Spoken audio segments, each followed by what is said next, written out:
Welcome back to the Tackle Talk Network. This is episode 5. How we feeling? This is the week of Super Bowl Sunday. Yeah, this week we got the Eagles and the Chiefs in the Super Bowl at New Orleans. I'm excited to break that matchup down for you. But first, we're going to go over who I think is going to win the most prestigious NFL awards. Let's get into it. But first, before we do anything, please make sure to like, subscribe, hit the notification button, so that way you know when I drop new uploads. I'll tell you right now, it'll most likely be every Tuesday. Wednesdays if it's busy or if it's a longer episode. Some people know I tend to make longer episodes, but I try to keep them short as possible, just so that way you guys can listen to them on a daily basis, or a weekly basis, that is. Alright, so in this episode, like I already stated, we're going to look at some of the NFL most prestigious awards, and then I'm going to break down the Super Bowl matchup. And let's just dive right on into this thing.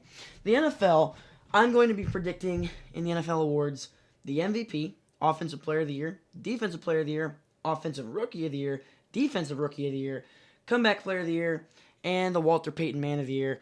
And then we'll get into the Super Bowl. To start things off, we have the MVP award. Now, honestly, the MVP award is what most people think I should probably hold till last, so that way I don't just lose people in the first, 2 minutes of my podcast.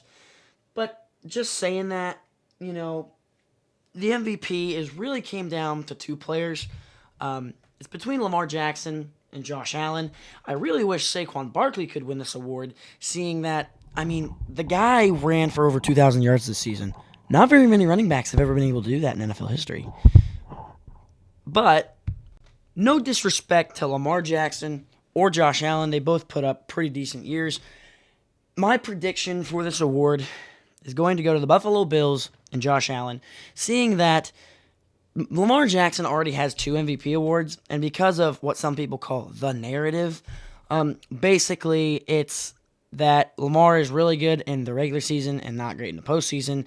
Based off of that and the fact that he's already won the MVP twice, most likely Josh Allen's going to win this award, or at least I'm predicting him to be your NFL MVP of this season, even though it should most definitely go to Saquon Barkley. And without skipping a beat, Offensive Player of the Year is going to Saquon Barkley. There's no chance it's not going to Saquon Barkley. He has the best odds right now anyways, and he was making ridiculous plays out there on the field. Saquon Barkley over 2,000 yards rushing, like I already mentioned. And, I feel like it was already sealed and locked in when he hurdled a man backwards, okay? That's when I feel like this award was already locked in. Anyways, up next, Defensive Player of the Year. A lot of people think it's going to go to TJ Watt. I don't think it will. I think for the first time in just a little while, a couple years at least, it's going to go to a defensive back. Denver Broncos, Pat Surtain. I have you winning the Defensive Player of the Year. You had a very stellar year at corner for the Broncos. Very, very good when it comes down to lockdown percentage. Also had several picks. Led your team in interceptions. Pat Surtain is just a safe option, and he's also really stinking good. He is just probably, if not, the best corner in the NFL at this current moment. I see him winning Defensive Player of the Year, seeing that TJ Watt's already won that prestigious award. Now, before I get into the rookie awards, I'd like to look at the Comeback Player of the Year award, and really, I feel like it's no competition.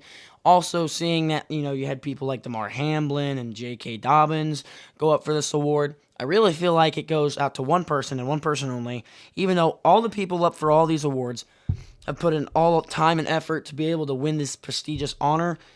I think it goes to Joe Burrow of the Cincinnati Bengals. The reason being, he was injured last year, came back this year.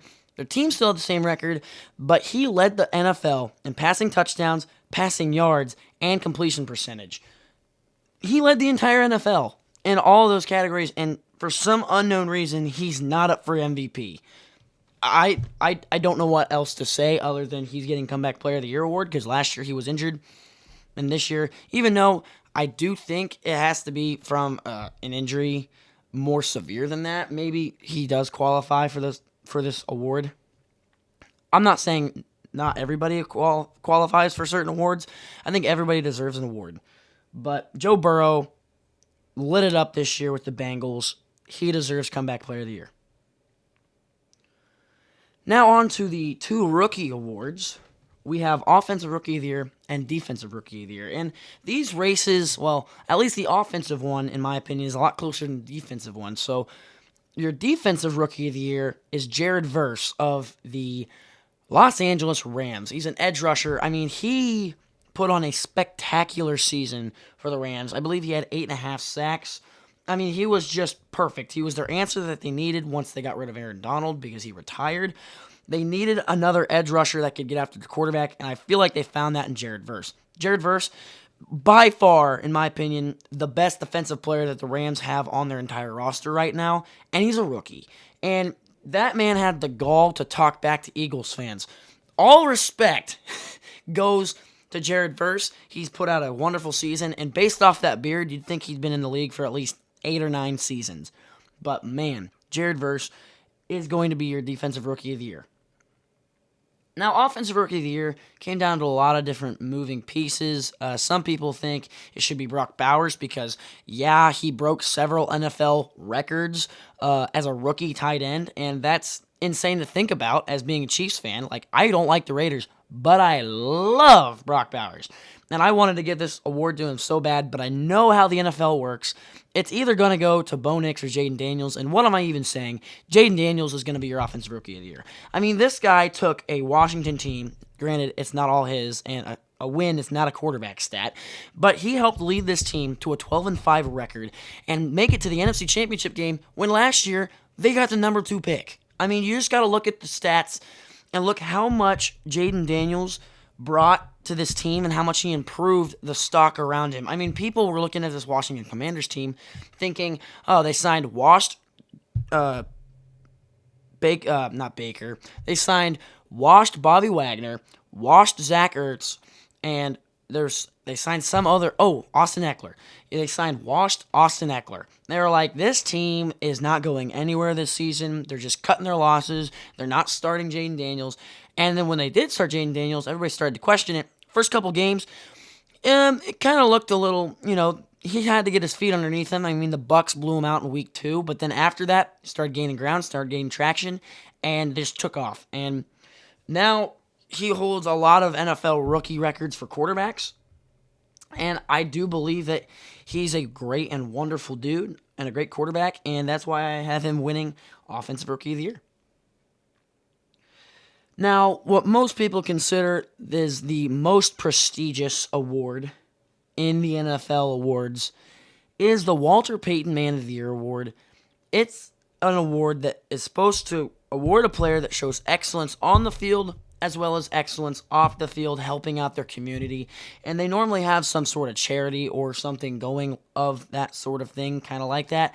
Like last year, there was people up for it like Dak Prescott, Patrick Mahomes, people you would think that have a charity organization and, help people outside of football. And so there's a lot of great NFL players up for this award, but this year I think it goes to Travis Kelce. I think Travis Kelce is going to be the Walter Payton Man of the Year award. I'm not just saying that as a Chiefs fan. I'm saying that because he has a great organization. He's worked for the community. He loves Kansas City. He loves the community, and he's always there for him, man. I mean, he's always there for him. I mean, the guy's going to open up a steakhouse with Mahomes here in a couple of years, whenever they retire, or whenever he retires at least. And, Travis Kelce, wonderful dude, wonderful podcast. All these guys up for these awards are fantastic. I think it goes to Travis Kelce. Part of it is because of, Taylor Swift and all those other people. They get extra votes when it comes to these things, and there's no way they don't get extra say. So it's kind of a popularity contest, but at the same time, Travis Kelce, well-deserving of this award, and that's why I have him winning Walter Payton Man of the Year. Okay, so you might notice that we're only into 10 minutes of this thing, and it's going to be a shorter episode this week, seeing that there's not much to cover. I'll cover more next week as we break down the Super Bowl after the Super Bowl. So today I will be predicting the Super Bowl champion after I break it down for you guys a little bit. Now, the Super Bowl, as I've already said, will be played in New Orleans in the Superdome, Caesar Superdome, at 5:30 p.m., or at least 5:30 p.m. Central Time on Fox. It will be the Chiefs wearing their whites against the Eagles in their midnight greens. Now, look, this game has a lot on its backs. I mean, on one side, you got the Chiefs wanting to go for a three-peat. It's never been done in NFL history. And on the right side, you got the Philadelphia Eagles, who have rebuilt this roster in the last 2 years, and they have a really good, competent quarterback in Jalen Hurts. He's got a lot of talent. They have Saquon Barkley at running back, who's the best back in the NFL. No doubt at that.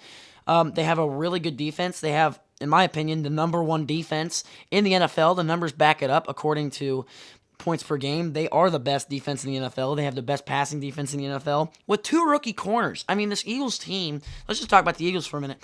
The Eagles have come a long way. I mean, they lost a game, I believe, in like week 3, and then they went on a 10-game win streak and didn't lose until they lost to Jaden Daniels and the Commanders in week 16. And that was because Kenny Pickett had to come in for Jalen Hurts. And listen, at that point, they were already sealed into the playoffs. It didn't really matter. Kenny Pickett did good other than him getting the football. Like, he got thrown with the football. Like, the football threw him. I don't know how that happened. But anyways, the Eagles are a really good team. They're a really good, tough team. And I really do think that they have a great chance to win this Super Bowl. Like I said, it's going to be a tough matchup. On the other side of things, you have the Kansas City Chiefs.